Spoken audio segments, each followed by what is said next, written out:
Último vídeo do canal, vocês me pediram bastante para falar sobre neuroplasticidade. Acredito que seja um dos conceitos, talvez o conceito mais importante que eu aprendi estudando neurociências nos últimos, 10 anos.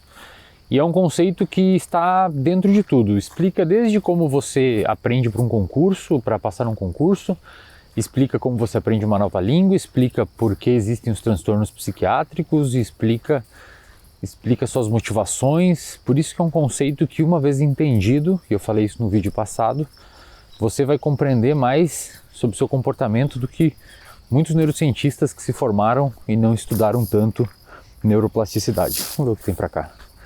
Neuroplasticidade basicamente é a mudança do nosso cérebro frente às experiências. Conforme a gente experimenta e experiencia as coisas, o nosso cérebro se altera estruturalmente, fisicamente mesmo. Para você que não sabe, óbvio, o nosso cérebro é feito de neurônios, são células que estão no nosso cérebro. A gente tem aproximadamente 86 bilhões, olha que lugar sensacional. Nós temos 86 bilhões de neurônios. Esses neurônios, eles conversam por meio de sinapses. Essas sinapses são pontos onde os neurônios quase se tocam, mas existe uma fenda entre os dois neurônios, chamada de fenda sináptica, onde os neurotransmissores são liberados, como por exemplo dopamina, noradrenalina, acetilcolina. Alguns neurotransmissores aí você já deve ter ouvido falar, serotonina. Os neurotransmissores atuam nessa fenda. Esses neurotransmissores, alguns deles têm uma capacidade, eu vou simplificar aqui, tá? Se tiver algum neurofisiologista me assistindo aí, peço desculpas. Esses neurotransmissores, eles têm a capacidade de atuar ativando uma cascata intracelular, ou seja, dentro do neurônio, de atividade de uma série de proteínas quinases que vão até o núcleo da sua célula. Lembrando que o neurônio é uma célula, então lá no núcleo estão o DNA, o RNA, a célula também tem as mitocôndrias, o retículo endoplasmático rugoso e tudo isso que a professora Claudete te ensinou na aula de biologia no ensino médio. Uma vez chegando lá no núcleo, essa informação vinda lá da fenda sináptica, que é o ponto de contato entre dois neurônios, onde eles quase se tocam, né? Uma vez chegada lá nesse núcleo, essa informação faz com que o próprio DNA da célula mande informação para criar novos receptores, no caso do exemplo que a gente deu para a serotonina. Esses novos receptores da serotonina vão até a fenda sináptica, ampliando o número de receptores lá. Além disso, a gente também tem a possibilidade de que o seu DNA crie novos bracinhos dos seus neurônios. Basicamente poderiam ser dendritos ou axônios. Você não precisa decorar tudo isso, tá? O que você precisa entender nessa altura do campeonato é que o seu cérebro é composto de neurônios, esses neurônios conversam por meio de... presta atenção aqui que isso aqui é importante.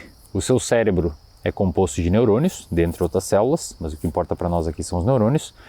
Esses neurônios conversam por meio de sinapses, e essas sinapses são intermediadas, na grande maioria das vezes, por neurotransmissores.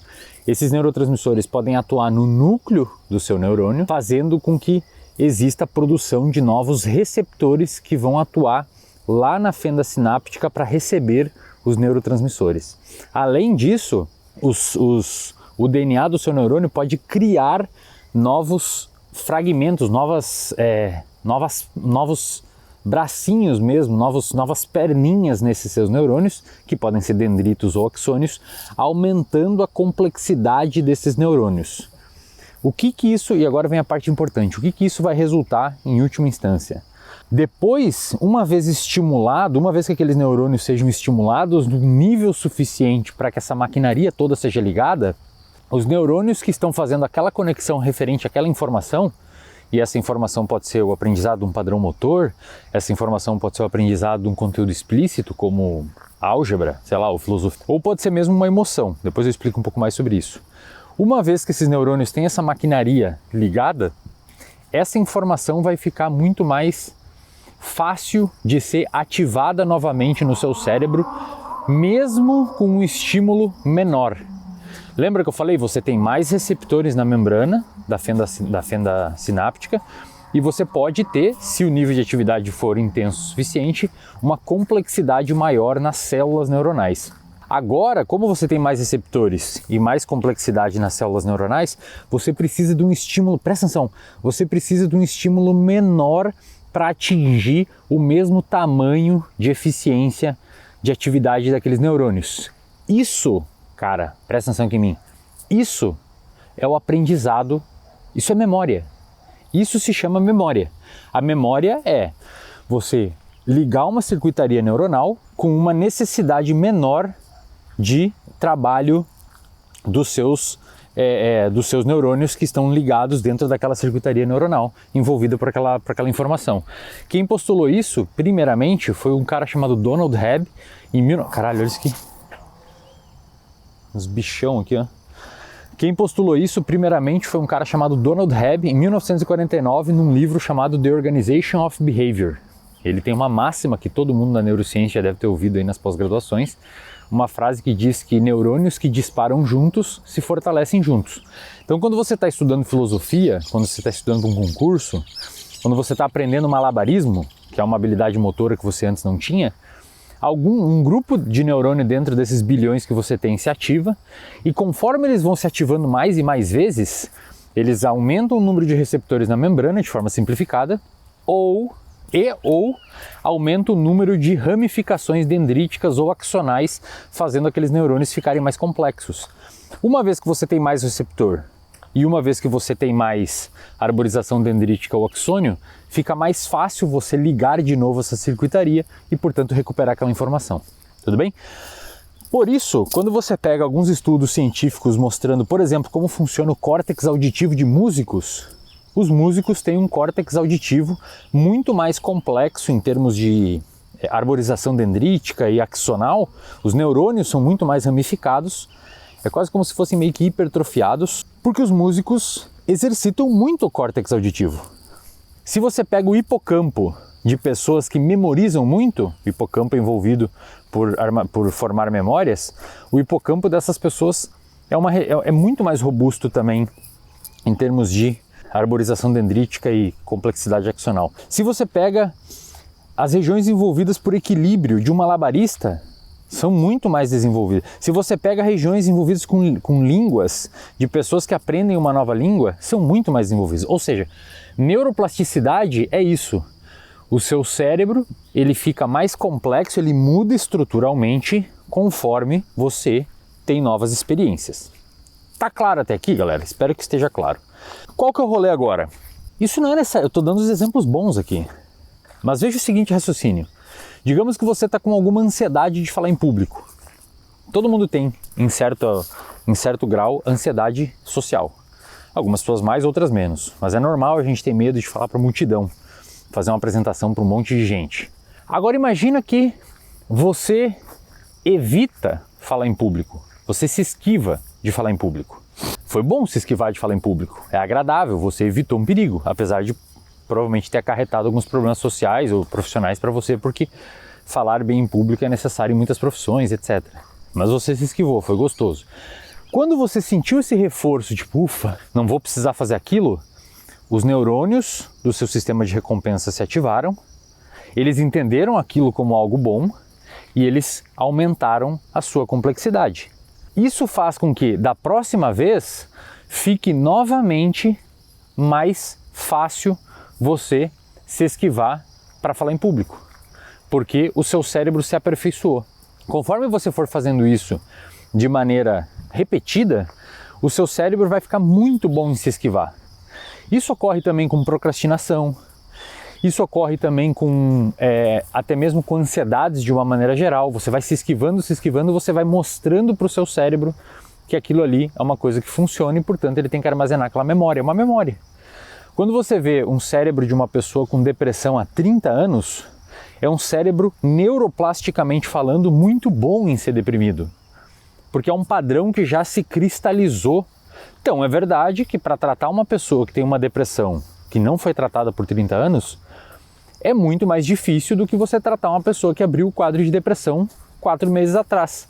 Porque a pessoa que abriu o quadro de depressão 4 meses atrás, ainda não deu tempo do cérebro dela cristalizar aquele padrão de memória. Ixi, acho que eu pisei num cocô. Ixi, pisei num cocô, galera. Foda. Voltando. Também, pessoas que aprendem uma nova língua, elas têm uma chance muito reduzida de ter doença de Alzheimer no futuro, porque o cérebro dessas pessoas foi exercitado de tal maneira que ele ficou muito mais complexo em termos de estrutura. E por essa mesma razão, pessoas que não exercitam a sua cognição têm um maior fator de risco para a doença de Alzheimer, que é uma doença neurodegenerativa, que os neurônios morrem. Deu para entender? O seu cérebro, paralelamente falando, é muito parecido com um músculo. Conforme você exercita ele, ele muda estruturalmente, aperfeiçoando determinadas áreas. Cara, por que eu acho que esse é um dos tópicos mais legais? Primeiro porque deu um prêmio Nobel para um monte de gente. Muita gente ganhou o prêmio Nobel, especialmente um cara chamado Eric Kandel. Foi ele que mostrou, ali na década de 90, então não é uma coisa tão antiga. Ele mostrou ali na década de 90 o mecanismo neurobiológico, neuroquímico, pelo qual esse crescimento de novos axônios e de novas ramificações nos seus neurônios ocorre. Ele mostrou de maneira muito direta o processo de formação de uma nova memória a nível molecular, e foi laureado com o Nobel no ano 2000 por isso. Mas eu acho que esse conceito neuroplasticidade é tão foda de entender, é tão interessante, que ele mostra como que o seu cérebro muda conforme você tem novas experiências. Cara, se você aprender a nadar, você está mudando o seu cérebro. Se você aprender uma nova língua, você está mudando o seu cérebro. Se você aprender jiu-jitsu, você está mudando o seu cérebro. Eu corria, fazia triatlon, corria, nadava e pedalava, agora eu fui pro jiu-jitsu.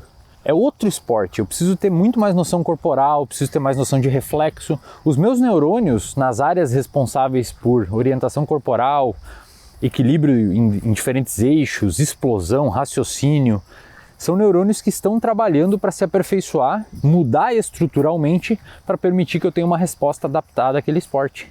Quando eu aprendo filosofia, quando eu aprendo inglês, quando eu aprendo uma nova língua, quando eu aprendo música, quando eu aprendo um novo instrumento, quando eu aprendo a me expor em público e não mais temer falar em público, tudo isso muda o seu cérebro.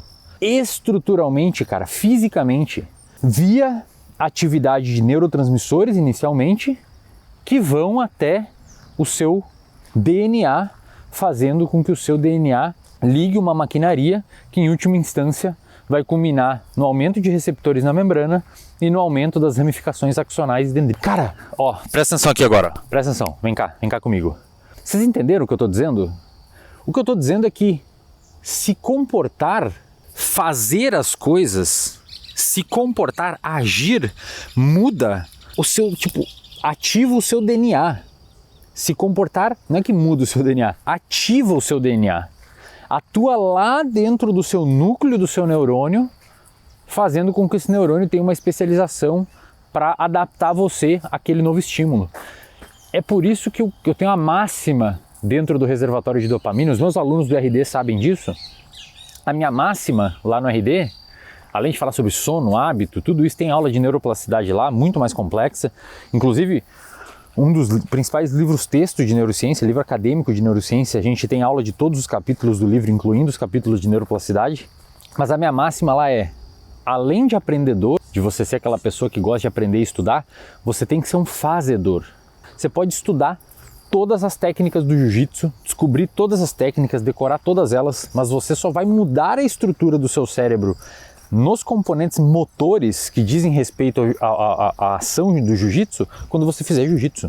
O mesmo vale para andar de bicicleta, o mesmo vale para falar em público, o mesmo vale para novas línguas. Você pode estudar o máximo que puder sobre falar em público.